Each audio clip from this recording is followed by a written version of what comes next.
Printemps 2007. Cette photo est affichée sur la page de 4chan et attire la curiosité des internautes. Cette photo prit tellement d'ampleur qu'en fin 2008, un site internet fut créé contenant soi-disant des informations sur une fondation secrète qui pratique des tests et confine des entités. Le site est une sorte de wiki qui décrit chaque entité et on parle ici de milliers d'entités. Cette fondation se nomme SCP Foundation. Bonjour, moi c'est Difarox et dans cette nouvelle vidéo je vais vous expliquer tout ce qu'il faut savoir à propos de cette fondation et vous présenter la plupart de ces entités. Bienvenue dans le Creepypasta épisode 2, bon visionnage. Pause, je voudrais m'excuser pour mon absence, à vrai dire j'étais en vacances et cela m'a permis d'écrire cette vidéo et de réunir toutes les informations qui pourraient me servir. Là je pense qu'à ce jour c'est la meilleure vidéo que j'ai pu créer, elle est un peu longue, mais j'ai fait beaucoup de temps de recherche et je vous dis bon visionnage, reprenons la vidéo. La fondation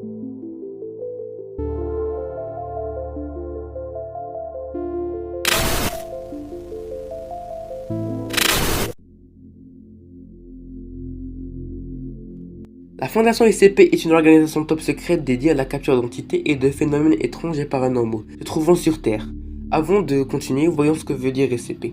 Secure, sécurité en français, contain, contenir, protect, protéger. Donc on peut conclure que cette fondation vise surtout à la protection de la planète et de la population. Elle mène surtout plusieurs activités secrètes à travers le monde, visant à capturer les entités et les objets étranges autrement appelés anomalies ou SCP.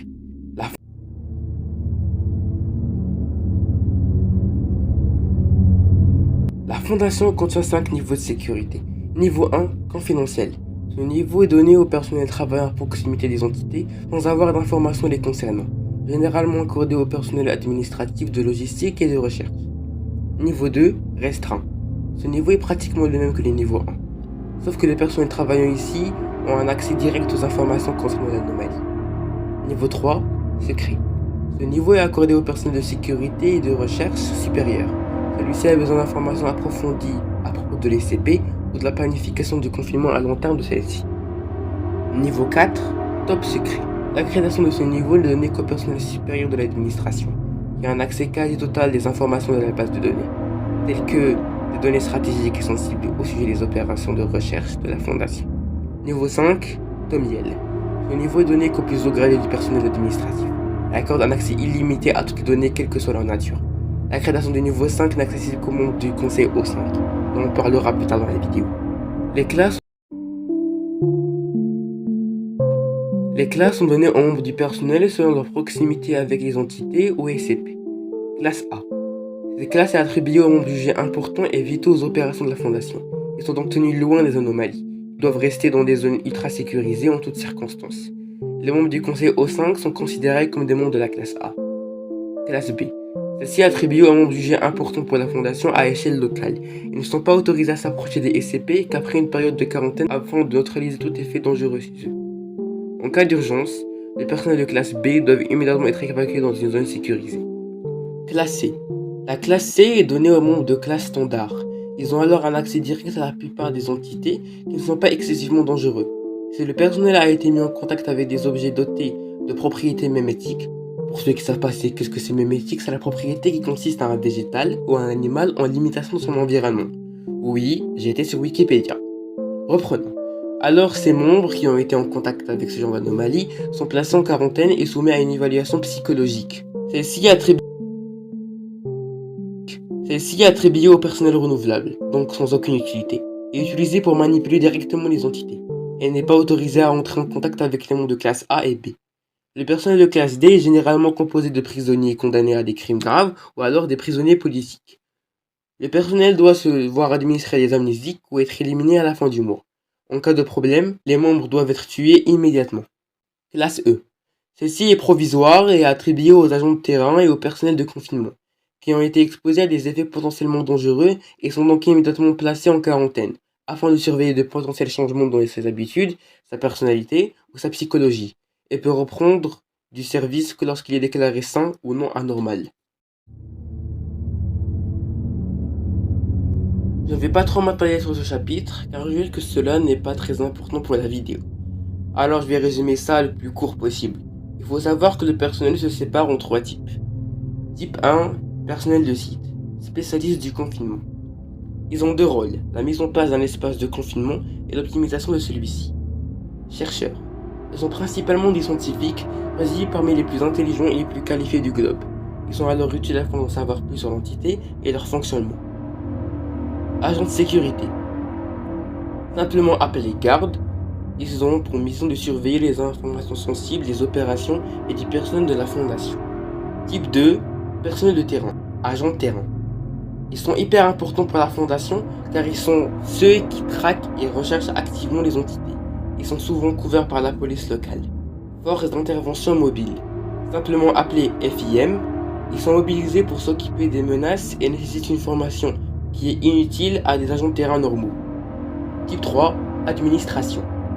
Directeur de site. Ce sont les membres les plus haut placés et responsables de la coordination des opérations du site. Ils se réfèrent surtout au conseil O5. Et finalement, le conseil O5.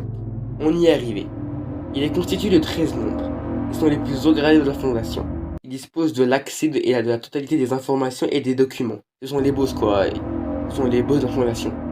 Leur principal rôle est de super... On rentre maintenant dans le vif du sujet. Il existe 3 types de SCP dont je vais présenter dans chacun de ces types 5 SCP. Alors commençons. Safe. C'est la catégorie safe les SCP, donc pas dangereux et même parfois amical avec les êtres humains. SCP-272.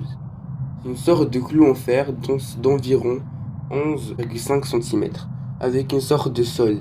Cherchez pas à savoir, même moi je sais pas ce que c'est. Lorsqu'on s'approche de lui, ou lorsqu'une ombre est proche de lui, il s'enterre dans le sol. Il a été découvert dans une fouille dans une paroi rocheuse, près d'une base aérienne avec, on pourrait dire, un squelette éparpillé autour de lui. SCP-069. SCP-069, c'est lui. Oui, il fait flipper. Alors il faut savoir qu'il est classifié sûr par la Fondation. Alors ce SCP est une entité d'origine humanoïde dont on ne connaît pas son sexe. Et lorsqu'il est laissé avec un cadavre humain, le SCP récupère son apparence et les connaissances de l'individu. Finalement, on note que SCP-069 a actuellement l'apparence d'un ancien agent, l'agent, et il est logé dans le site de détention d'humanoïde 063. SCP-290. Alors ce SCP est une sphère métallique. Oui, pour l'instant, c'est rien. Mais attendez, voici l'agent après avoir pénétré dans la sphère. Oui, c'est terrifiant. SCP-290 est une sphère métallique creuse avec une ouverture circulaire qui permettrait aux gens d'y pénétrer. L'origine du métal est inconnue à ce jour, et j'ai la flemme d'en savoir plus, parce que c'est qu'une sphère ma gueule, qu'est-ce que tu veux que je fasse avec une sphère? L'anomalie conservée dans une cellule de 5 m3 au site 19. SCP-348. C'est un bol. Et c'est vraiment de la merde. Alors ce bol ou cette entité est un bol de céramique qui contient de la nourriture. Lorsqu'un individu est blessé et s'approche du bol, celui-ci se remplit de soupe. La personne ayant goûté la nourriture affirme que c'est délicieux et que ça rappelle la nourriture de leurs parents. Je vais pas trop m'attarder là, car c'est de la merde et passons au prochain. SCP-054. SCP-054 ou la nymphe d'eau est une entité humanoïde qui prend la plupart du temps une apparence femelle composant de 90 litres d'eau. Elle a été découverte et a été placée au site 08. Pour vous en parler plus en détail, elle était curieuse au début, mais plus l'expérience faite sur elle, plus elle devenait violente. Je vais pas trop m'y attarder, je vous invite plutôt à aller voir les vidéos de Dr Bob, il raconte hyper bien et c'est lui qui m'a en quelque sorte permis de faire cette vidéo, alors merci mon gars, t'es le boss. Alors reprenons, nous avons fini avec la catégorie safe, alors passons à la deuxième. Euclide. Cette catégorie est donnée au SCP particulièrement nocif et dangereux pour l'espèce humaine. SCP-002. SCP-002 ou la salle à manger est une boule de viande charnue avec une sorte de porte circulaire en fer au centre. Lorsqu'on y pénètre, on voit une sorte de pièce commune qui pourrait se trouver dans n'importe quelle maison. On peut y voir par exemple un lit, une table, des chaises, etc.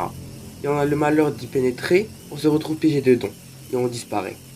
D'après plusieurs analyses, l'anomalie mange ou ingère la victime, puis le remplace en mobilier. À ce jour, SCP-002 est responsable de disparition de 7 membres. SCP-173. Lui, c'est le plus connu, car en effet, c'est lui qui a lancé cette propagande sur 4chan. Voici SCP-173. Il constitue de béton, comportant des traces de peinture. Ce SCP est extrêmement dangereux si on y est exposé. Celui-ci ne peut pas bouger s'il n'est pas dans un champ de vision direct. Il est important de garder un contact visuel avec l'anomalie lorsqu'on est directement lié avec lui. Si on a le malheur de détourner une seconde le regard, l'entité te brise le cou immédiatement. Donc on ne doit pas cligner des yeux une seconde, sinon c'est la mort. SCP-049. Je vais pas trop parler de celui-là car il n'est pas très intéressant. Celui-ci est une entité humanoïde portant l'uniforme d'un médecin de la peste médiévale. Il faut savoir que ce costume n'est pas un habit, mais sa peau en elle-même. Il est généralement coopératif et amical, mais peut devenir agressif d'une raison inconnue. SCP-1027. Celui-ci s'apparente au système nerveux composé du cerveau, de la moelle épinière et des fibres nerveuses, mesurant 1,5 m de long. Il se serait adapté à la vie en extérieur. Il est particulièrement dangereux car si une proie vivante lui est offerte, il va fusionner avec son système nerveux, lui provoquant une mort lente et douloureuse. SCP-4975. Alors lui, c'est le plus perturbant des entités qu'on a vu jusqu'à aujourd'hui. SCP-4975 est une entité étrange ayant un mix entre un humain et un oiseau. Il a surtout la capacité flippante et celle de produire un cliquetis, ce qui est la cause de dégâts psychologiques jusqu'à qu'il tue sa victime froidement en déchiquetant leur corps après les avoir mangés. Keter. Ici, je vais vous présenter 3 SCP car je n'ai pas trouvé de SCP très intéressant. J'ai décidé de vous parler que de 3 qui m'ont fasciné, qui m'ont très intéressé. Keter est une catégorie d'entités hyper dangereuses et hostile pour l'être humain. SCP-106. SCP-106 est une sorte d'humanoïde âgé d'apparence de chair en décomposition. Il n'est pas très agile, il peut rester immobile pendant plusieurs jours. Lorsqu'il s'attaque à l'être humain, il cause des endommagements des organes vitaux, puis l'emmène dans sa dimension de poche. On observe que SCP-106 cause un effet de corrosion sur toute matière solide qu'il touche, et aussi qu'il est capable de passer à travers la matière solide, ce qui le rend difficile à capturer et à conserver dans une pièce. SCP-783. Celle-ci est une entité hostile qui s'attaque actuellement aux habitants de Tembi. Le SCP s'attaque seulement aux personnes en intérieur après le coucher du soleil. Toute personne entrant en contact avec SCP-783 verra son apparence changer, remarquant ainsi des pliures et des cassures sur les muscles, causant une déformation qui est mortelle pour les êtres humains. Je ne veux pas être strike par YouTube, donc je vous laisse avancer de 5 secondes, car la photo que je vais présenter est extrêmement gore et peut choquer quelques personnes sensibles. Alors, voici le timecode. Voici l'agent après.